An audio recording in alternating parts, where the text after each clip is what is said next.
We're standing on the southwestern corner of the Temple Mount, built by Herod the Great during a period of about 36 to 38 years.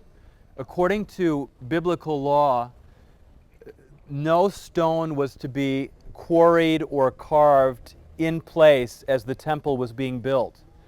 And so we have most of these stones being quarried in this area, but taken here and fit into place almost perfectly. Some of these stones are absolutely enormous, and particularly the cornerstones that we see just on the lower part here of the corner, just those courses that we see. That one stone there is several feet long. You can see it going across there, and that stone is estimated in its original size to have been about 400 tons by itself.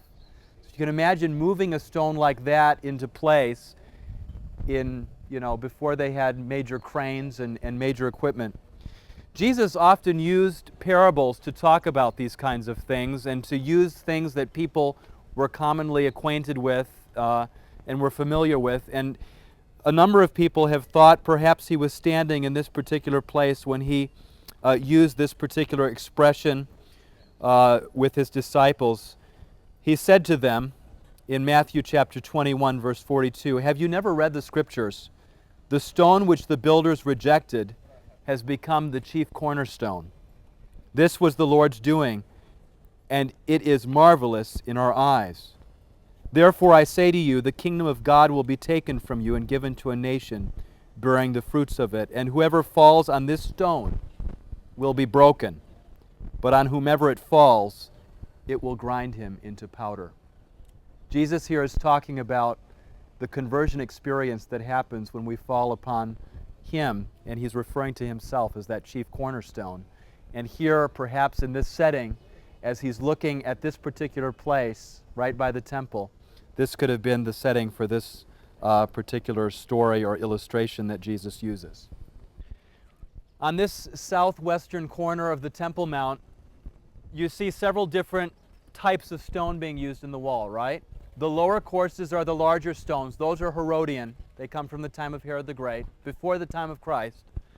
The stones above that are from a later Arab period, and the stones above that, the small ones, are the most recent ones. So you see a number of different building phases here. Now you see the beginning of an archway there. You see the remnants of that arch. That's called Robinson's Arch. Robinson was an early explorer that went all over Palestine with the Bible basically in one hand and a notebook in the other, identifying biblical sites based on the modern Arabic names and trying to identify it with the geography found in the Bible. And he was very successful in doing so with his colleague, Dr. Smith. And they worked through the area, and the arch there is named after him. It would have provided an entryway to the Temple Mount originally, and that entryway, as people walked here, we'll see the supports for that entryway. They would have walked along this road here, right down here, walked along this area, and then gone up the steps and up to the temple there. Now, up above was not where the temple was. This was the southern part of the Temple Mount, but there was a very important building right where the Al-Aqsa dome there is, from this end going all the way to the far end to the eastern wall, just by the Kidron Valley. This was known as the Royal Stoa or the Royal Portico, and it towered probably from the present height right now, probably another 40 or 50 feet above that. This was the headquarters for the Sanhedrin, the most important Jewish council during the time of Christ. They met in that particular area. And the decorations, the columns that we have found, and the column bases and the capitals, the decorations were absolutely incredible in that building. Now, when Jesus was tempted by Satan, you remember he was out in the wilderness for 40 days and 40 nights, and afterwards Satan came and tempted Christ and asked him to turn stone into bread. And then he brought him, it says, to the corner of the temple, and he showed him the vast domain, or he told him, if you can save yourself. If your angels can save you, just throw yourself off from here. And it is believed that it was the opposite end of this, not this corner, but the one on the opposite side that might have been that location. We're going to see it better tomorrow. We can't see it today. But the Kidron Valley goes down from that particular point. And so the drop from that point is the highest anywhere on any of the walls surrounding the city. And so we believe this would be the spot. Jesus undoubtedly would have walked this street that we're going to go down to right now and walk up.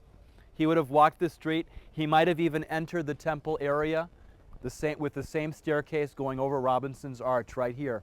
You remember, as we mentioned a moment ago, when Jesus was brought at the age of 12 by his parents to celebrate the Passover from Nazareth. And they left him here, and they came back searching for him afterwards and found him debating and asking questions of the teachers. It very well may have been that he was in this royal portico with the Sanhedrin, with the teachers, debating with them. We know he was on the Temple Mount area, the Bible tells us, but he may have been right in there. And so picture that, a little 12-year-old boy debating with the most trained scholars in Judaism at that time and baffling them with his questions. We're standing in front of the